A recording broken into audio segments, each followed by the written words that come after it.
हे अर्जुन, जब मोह के जाल को तेरी बुद्धि तोड़ेगी तब जितने शास्त्र सुने हैं उससे भी विरक्त होगा। जब तेरी बुद्धि निर्मल होगी तब तू समाधि योग के सुख को जानेगा। श्री कृष्ण भगवान के वचन सुनकर अर्जुन पूछता है। अर्जुनोवाच, हे केशव जी, जिसकी निश्चल बुद्धि है तिसके लक्षण कृपा कर कहो। तिसकी बोली कैसी है, समाधि कैसी है, लोगों के साथ बात किस भांति करता है और वह चलता और बैठता किस भांति है, मैं कैसे समझूं कि वह निश्चल बुद्धि है। इतना सुनकर कृष्ण भगवान जी कहते हैं। श्री भगवान वाच, हे अर्जुन, जिनकी कामना किसी बात करने पर नहीं उठा, अपनी आत्मा को पाकर संतुष्ट है, तिसकी तू निश्चल बुद्धि जान। फिर कैसा है, जिसकी देह को यदि दुख लगे तो चिंता ना करे और सुख की वांछा ना करे, किसी से जिसका मोह नहीं और किसी का भय नहीं, किसी के साथ बैर नहीं और किसी से क्रोध नहीं होता, जिसकी बुद्धि निश्चल जान। फिर कैसे, जिनको किसी से प्रीति नहीं, जिसे भली वस्तु पाकर हर्ष नहीं और बुरी वस्तु पाकर शोक नहीं, तिसकी बुद्धि निश्चल जान। फिर कैसा है, जैसे कूम अर्थात कच्छू अपने हाथ पांव मुख सभी इंद्रियां अपनी खोपड़ी में चढ़ा लेता है, तैसे ही जिसने सभी इंद्रियां विषयों से वर्ज के साथ बांध रखी है, तिसको तू निश्चल बुद्धि जान। हे अर्जुन, यद्यपि विवेकी पुरुष इंद्रियों को जीतने का यत्न करता है तो भी इंद्रियां बलवान है, मन को ठोर से चलाई देती है। हे अर्जुन, इन सब इंद्रियों को तू वश में कर।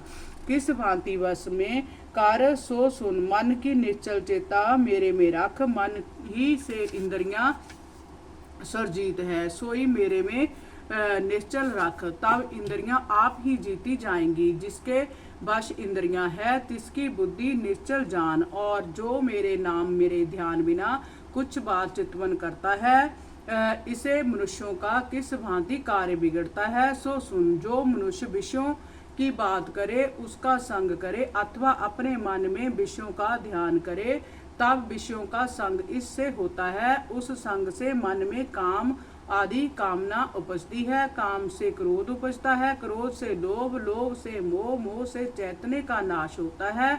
जब चैतन्य का नाश हुआ, बुद्धि का नाश हुआ, बुद्धि नाश होने से इसका नाश हो जाता है। जब बुद्धि नष्ट हुई तब जैसे और पशु जोनी है तैसे जय पशु हुआ।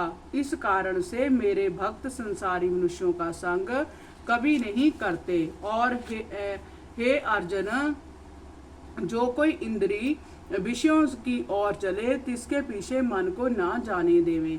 उसकी बुद्धि कैसी है, जो सो सुन। जैसे नौका नदी के परले किनारे चलती है और पवन झक्कड़ आता है तो नौका को इस तट पर नहीं लगने देता जिधर किधर जा लगती है, इसी भांति इंद्रियों के पीछे मन को ना जाने दे।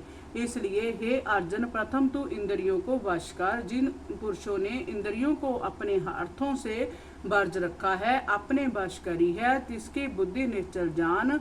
हे अर्जुन, अब और सुन। मेरे स्मरण भजन की बातों का स्वाद जो है उसकी संसारी मनुष्यों को सुरत नहीं। तिनके भाने मेरा भजन रात है, मेरी ओर से सो रहे हैं और संसार के विषयों में सावधान है। तिनका जय दिन होता है जिसमें मनुष्य जागते हैं और संयमी जो भक्त हैं सो उस ओर से सो रहे हैं। तिनके भाने संसार की बात रात्रि है और जो मेरे भक्त हैं मेरे भजन में जागते हैं, सावधान है। मेरा जो पूर्ण भक्त उसमें उसके लक्षण सुन। जैसे समुद्र अपने जल से पूर्ण और निश्चल है, वह कैसा है जिसकी कामना मेरे भजन बिना किसी बात को नहीं चाहती। ऐसा जो निष्प्रय है और अवासी निरंकार ममता से रहता है, वह शांति पद लीन है और शांति उसमें लीन है। हे अर्जुन, जय मैं तुझको ब्रह्म स्थिति कही है।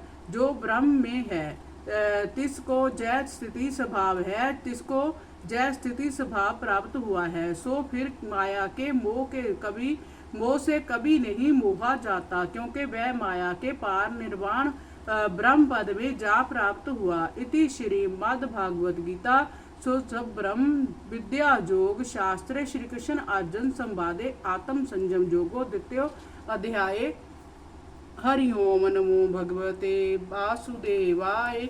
श्री ओम नमो भगवते वासुदेवाय।